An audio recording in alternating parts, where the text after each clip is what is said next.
Hai Sobat Merdeka. Hari ini kita akan membahas tentang alasan mengapa kurikulum pendidikan perlu berubah.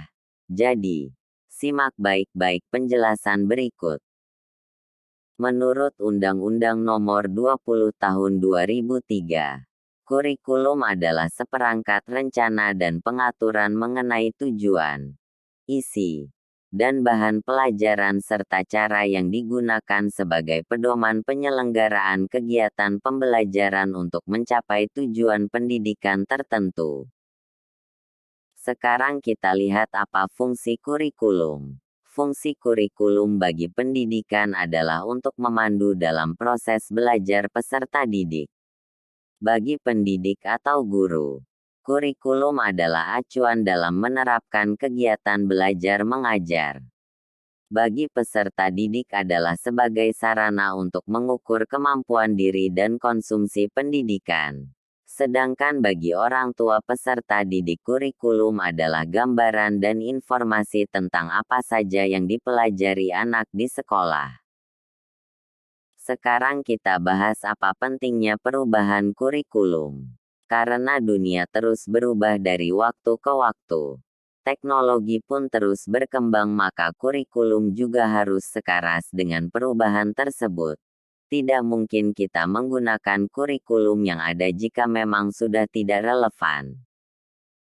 Kurikulum itu bersifat dinamis dan selalu berkembang sesuai zaman, sehingga kegiatan pembelajaran yang dilakukan oleh pendidik dengan mengacu pada kurikulum bisa menjawab kebutuhan peserta didik dan tantangan zaman.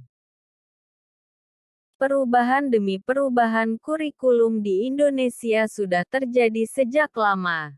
Dimulai dari kurikulum 1947.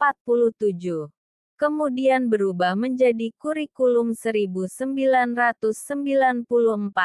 Pada tahun 2006, muncul kurikulum tingkat satuan pendidikan KTSP, dan mengalami perubahan lagi dengan munculnya kurikulum 2013 atau K13. Dan saat ini telah resmi menggunakan kurikulum terbaru, yang kita kenal dengan kurikulum Merdeka. Perubahan kurikulum adalah sebuah keniscayaan dalam dunia pendidikan. Setidaknya ada 3 alasan mengapa kurikulum harus berubah. Yang pertama, agar kurikulum relevan dengan perkembangan zaman.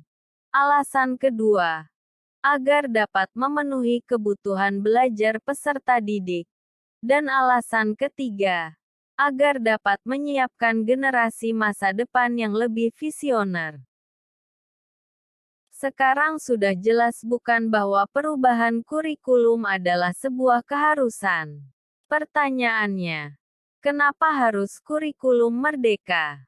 Kurikulum merdeka setidaknya memiliki 3 keunggulan, yaitu 1. Lebih sederhana dan mendalam. Kedua, lebih merdeka dalam penerapan di masing-masing satuan pendidikan, dan yang ketiga, lebih relevan dengan perkembangan zaman dan lebih interaktif serta mendukung pengembangan karakter dan kompetensi profil pelajar Pancasila. Demikian penjelasan singkat tentang pentingnya perubahan kurikulum. Semoga penjelasan ini bermanfaat. Terima kasih.